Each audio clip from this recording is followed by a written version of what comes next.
Estoy en la oficina del presidente Salvador Allende. El ejemplo del presidente Allende marcó mi vida. Según la mitología socialista, Salvador Allende lo único que hizo como presidente de Chile fue servir a su pueblo, hasta que los malvados militares chilenos lo derrocaron y asesinaron. Pero Allende no fue un mártir, fue un canalla.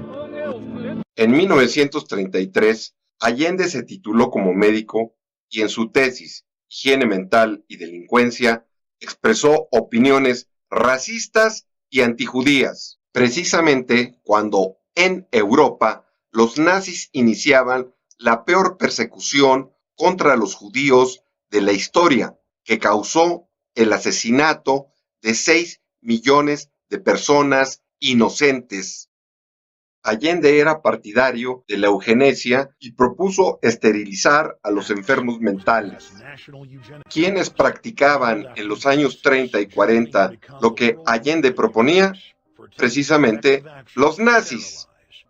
Pero la simpatía de Allende por los nazis no fue solo en su juventud, sino por siempre. Simón Wiesenthal, cazador de criminales de guerra nazis, le pidió a Salvador Allende, presidente de Chile entre 1970 y 1973, que detuviera a Walter Ruff, responsable de 500,000 de muertes, quien se refugiaba en suelo chileno. Allende se negó a entregar al criminal de guerra nazi. Entonces, Wiesenthal, en junio de 1973, denunció en conferencia de prensa que Ruff residía en Chile y era protegido por Allende. One of the biggest criminals of our century, Walter Rauff. Yes, this is Walter Rauff today. He is living in Punta Arenas. Pero ni así Allende dejó de proteger al criminal. Según la mitología, primero, Allende buscaba imponer el socialismo en Chile y, segundo, quería lograrlo por la vía pacífica, que era contrario a la violencia. Lo primero es cierto. Allende buscaba implantar el mismo sistema criminal de miseria, opresión y genocidio de la Unión Soviética y demás países comunistas. Lo segundo es completamente falso. En 1967, como máximo dirigente del Partido Socialista, Salvador Allende proclamó: la vía violenta es la única posible para asegurar el triunfo de la revolución y su mantención en el poder. La vía electoral solo debe usarse como un medio de agitación y de propaganda, subordinada al camino de las armas. El Partido Socialista debe adecuar su organización a esta nueva estrategia y organizar de inmediato sus milicias. Pero en 1970 ocurrió lo imprevisto. En las elecciones presidenciales, Allende, al frente de la Unidad Popular, obtuvo el 36% de los votos, el candidato del Partido Nacional el 35%, el candidato del Partido Demócrata Cristiano el 28%. En Chile no existía entonces la segunda vuelta y era el Congreso el que decidía cuál de los dos candidatos con mayor votación sería presidente. Los demócratas cristianos optaron por Salvador Allende luego de que se comprometió con ellos a respetar la Constitución.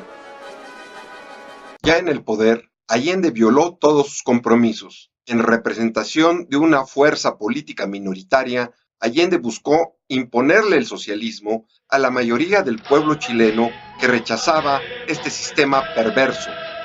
Allende y secuaces no habían renunciado a la violencia, simplemente buscaban usar el aparato del Estado para cometerla y someter al país. Y si eso no resultaba, recurrirían al terror de sus milicias ilegales.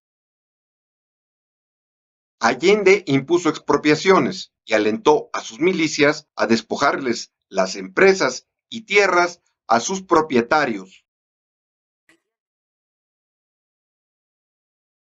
Al mismo tiempo, Allende disparó el gasto público para aumentar sus clientelas políticas. El déficit público se disparó. Para financiar el gasto público se recurrió a la emisión monetaria y la inflación se desbordó. La economía, que en apariencia crecía al principio, terminó contrayéndose. En consecuencia, los salarios terminaron perdiendo el 30% de su poder adquisitivo y se generalizó la escasez. Como consecuencia del desastre económico, crecieron las protestas contra el gobierno socialista. Allende respondió con la represión policial y cuando ésta no le pareció suficiente, recurrió a sus milicias.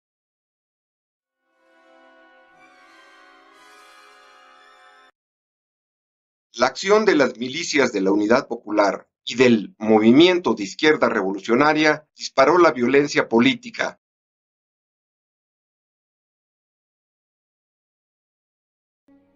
Además, el gobierno de Allende tomó el control de la mayor parte de los medios de comunicación y persiguió a la prensa que no se le sometía.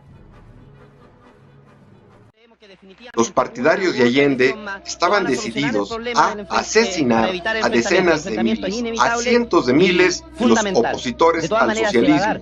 Porque en este instante se están polarizando cada vez más, ¿cierto?, las clases. De un lado la burguesía, ¿cierto?, y de otro lado el proletariado, y ese enfrentamiento se va a tener que dar. Pero esta preparación de la carnicería no era ajena a Allende. Utilizando primero la ley, después utilizaremos la violencia revolucionaria.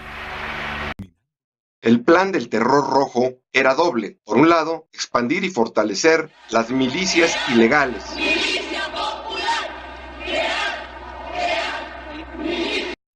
Y por el otro, subvertir a las Fuerzas Armadas para dar un autogolpe de Estado que permitiría disolver al Congreso y al Poder Judicial, a fin de asumir el control absoluto del país. Ejemplo de ello fue el motín fallido en la Armada, instigado por el Partido Socialista en agosto de 1973. En 1973 hubo elecciones legislativas.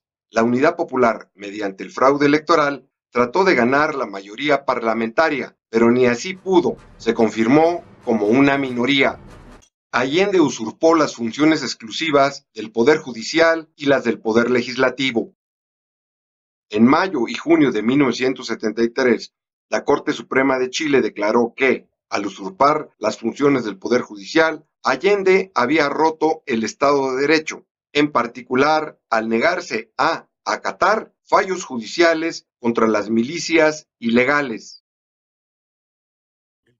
El 22 de agosto de 1973, el Congreso de Chile, por amplia mayoría, decidió iniciar el proceso de destitución de Allende por muy graves y sistemáticas violaciones a la Constitución.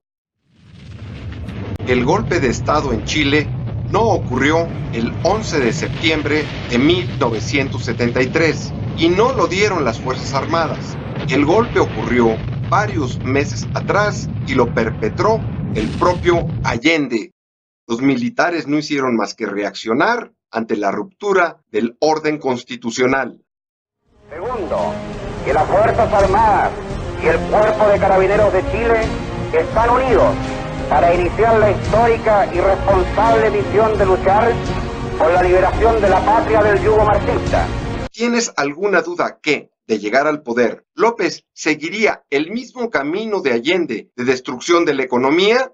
Nosotros tampoco. Después de años de promover el odio y la confrontación entre los mexicanos, ¿tienes alguna duda de que López, de llegar al poder, llevará al país rumbo al baño de sangre? Nosotros tampoco. El socialista López Obrador no es la esperanza, es la peor amenaza para México.